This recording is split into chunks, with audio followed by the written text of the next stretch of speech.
Iya, wanita.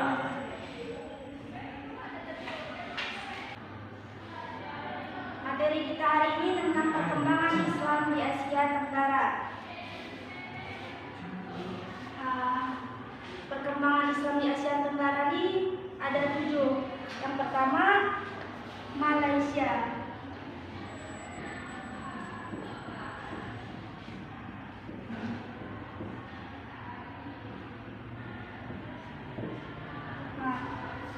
Sejarah perkembangan Islam di Malaysia ini menurut Azhur Madi Azhar menyatakan bahwa tempat asal datangnya Islam ke Asia Tenggara termasuk Malaysia ini sedikitnya itu ada 3 teori. Yang pertama, teori yang menyatakan bahwa Islam itu datang langsung dari Arab, yaitu Hadramaut.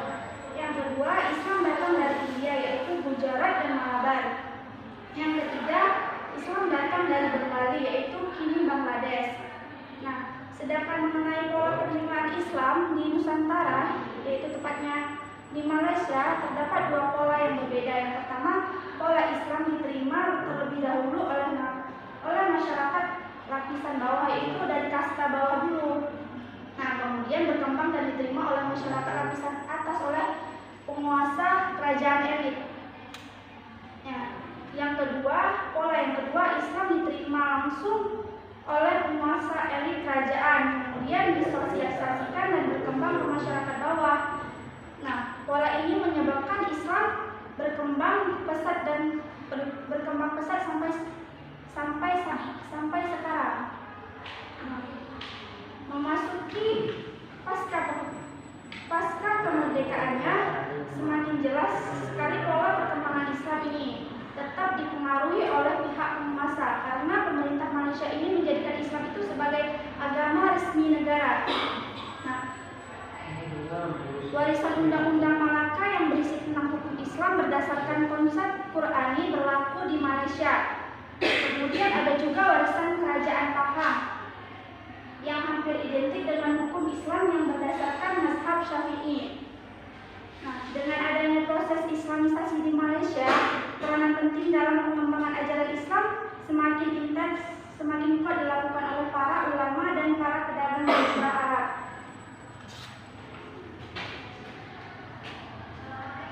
Nah, pada tahun 1980 Masehi, Islam di Malaysia mengalami perkembangan dan kebangkitan yang ditandai semaraknya kegiatan dakwah, yaitu kajian-kajian Islam dan kegiatan keagamaan seperti MTQ yang diikuti oleh kaum Indonesia.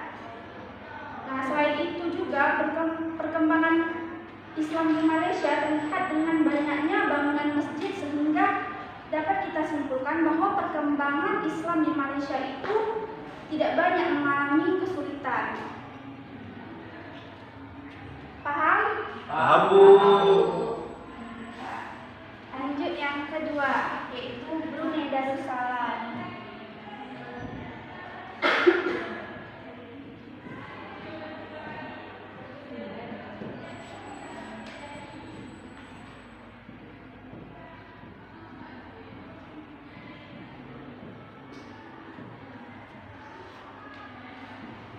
Nah, sejarah berkembangnya Islam di Brunei Darussalam ini berkembang pesat di Kesultanan Brunei sejak Syarif Ali diangkat menjadi sultan yang ketiga pada tahun 1425 Masehi.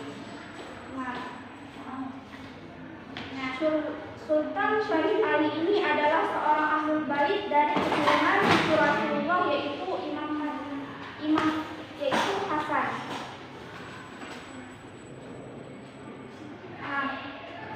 Selanjutnya, agama Islam ini di Brunei itu terus berkembang pesat, dan sejak Malaka yang dikenal sebagai pusat penyebaran dan kebudayaan Islam jatuh ke tangan Portugis pada tahun 1511 Masehi, pada saat itu banyak para ahli agama Islam yang pindah ke Brunei. Sejak masuknya para ahli agama membuat perkembangan Islam itu semakin cepat menyebar ke masyarakat. Nah, kemajuan dan perkembangan Islam itu semakin nyata pada saat masa pemerintahan Sultan Bolkiah, yaitu Sultan yang kelima. Nah, di masa Sultan Hasan, Sultan yang ke-9, masyarakat Muslim Brunei memiliki institusi pemerintahan agama. Pada saat itu dianggap memiliki peran penting dalam memandu negara Brunei ke arah kesejahteraan.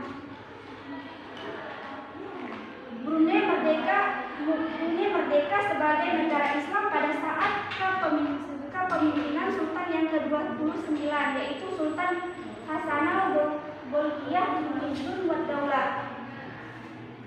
Nah, setelah memproklamasikan kemerdekaannya pada saat 31 Desember 1983. Nah, setelah Brunei merdeka, negara Brunei ini menjadi sebuah negara Melayu Islam Baraja. Ada yang tahu apa arti Melayu Islam Baraja?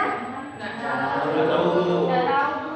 Nah, Melayu Islam Baraja ini artinya, yang ini diartikan kebudayaan Melayu yang memiliki unsur-unsur kebaikan. Nah, Islam itu diartikan sebagai kepercayaan yang dianut negara Brunei yang bermazhab Ahlus Sunnah wal Jamaah. Baraja ini artinya adalah suatu sistem tradisi Melayu. Nah, di Brunei ini orang-orang cacat dan anak yatim piatu itu menjadi tanggungan negara. Dari seluruh pendidikan rakyat, dari TK sampai perguruan tingginya, sampai pelayanan rumah sakitnya pun ditanggung oleh masyarakat Brunei. Semuanya diberikan secara gratis. Nah, kerajaan ini memainkan peran penting dalam perkembangan Islam di Brunei. Nah, peran ini dapat kita lihat dari langkah pemerintah Kesultanan Brunei dengan mendirikan pusat kajian Islam yang ditujukan untuk kepentingan agama Islam. Keislaman di Brunei ini juga terlihat jelas pada saat hari-hari besar Islam, contohnya seperti Maulid Nabi, Nuzulul Quran, Isra Mi'raj.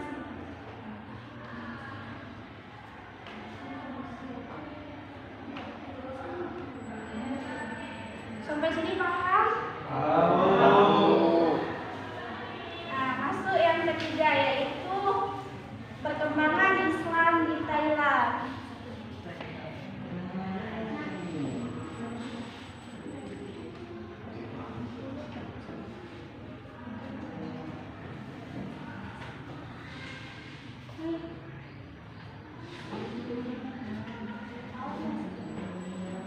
Nah, Thailand ini adalah negara merdeka, negara yang nggak pernah dijajah oleh penguasa Barat. Mereka tuh negara yang nggak pernah dijajah. Negara yang nggak pernah dijajah. Nah, Thailand ini mayoritasnya beragama Buddha. Sekitar 10% hanya penduduk Muslim di Thailand. Nah, sedangkan penduduk Thailand itu totalnya semuanya 60 juta orang. Agama Islam masuk ke Thailand ini sejak abad ke-19. Proses masuknya Islam di Thailand itu dimulai sejak kerajaan Siam mengambil kerajaan Patani Raya atau mengakuisinya. Perkembangan Islam di Thailand ini semakin cepat berkembang saat pekerja Muslim ini datang dari Malaysia dan Indonesia masuk ke Thailand pada akhir abad ke-19. Nah, orang-orang Muslim di Thailand ini bahkan mampu menggalang dana dan mendirikan masjid sebagai sarana ibadah.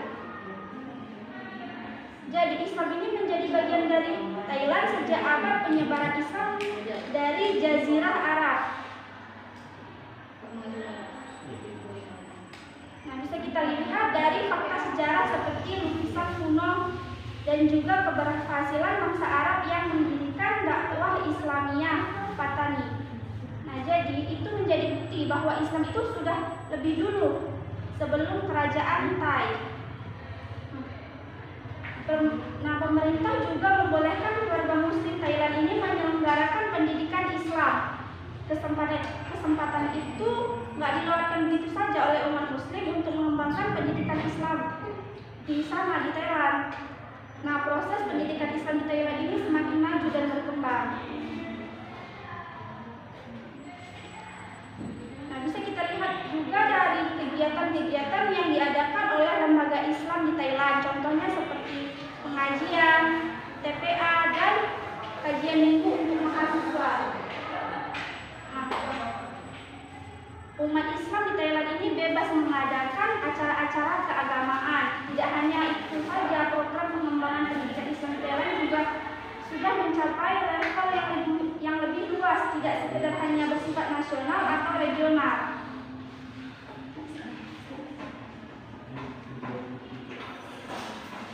Paham? Paham. Oke, kita lanjut yang keempat.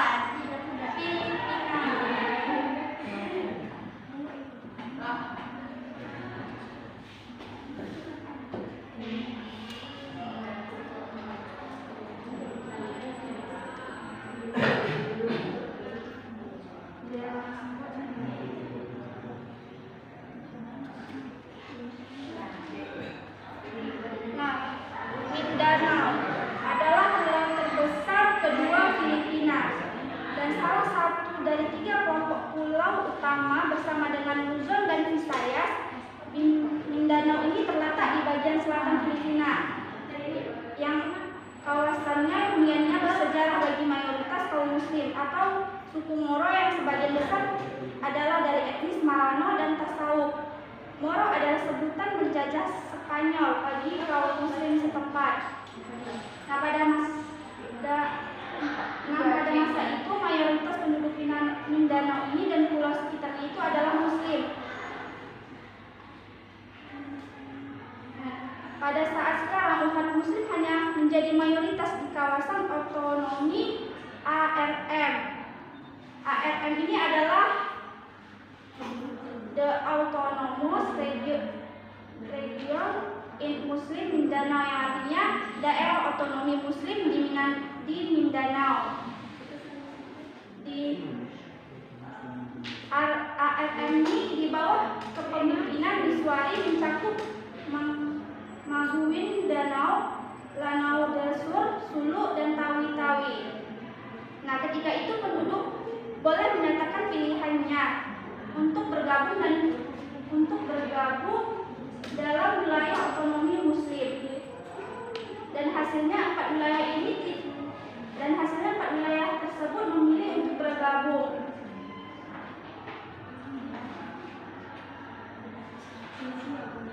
Nah, meskipun begitu, kesepakatan ini tidak cukup memuaskan sebagian pejuang muslim sehingga muncullah Moro Islamic Liberation Front, yang artinya pembebasan Islam Moro.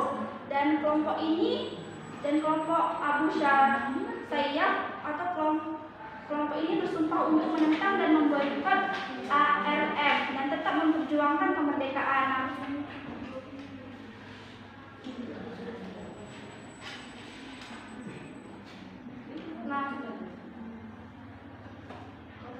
Nah, meskipun begitu, pada saat sekarang pembebasan Islam Moro ini juga menerima otonomi dengan syarat wilayah otonomi ARM ini diperluas dengan ditambahnya beberapa provinsi lagi sebagai provinsi ini ditambah. Nah,